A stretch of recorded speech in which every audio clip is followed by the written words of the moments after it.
Hey guys, welcome back to our channel Login Aid. In this video, I'm going to be showing you how to log into your Avant credit card online.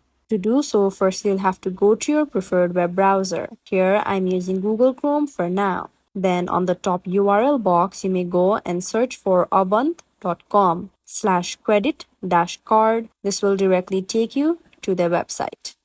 Once you're here, before proceeding with your login procedure, you'll have to first make sure that you have created an account at Avant Credit Card before. If you haven't yet created an account, you will be unable to log into it.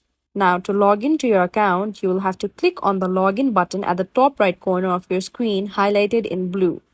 Once you click on that button, you will be directly taken to the login portal.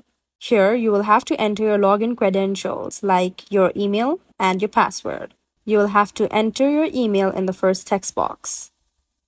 Then you'll have to enter your password in the second. In any case, if you do not remember your password, you may click on the Do Not Remember Your Password link right below the password text box. Once you make sure you filled in both your details correctly, then you may click on the Login button below. This will simply log you in to your Avant credit card account online.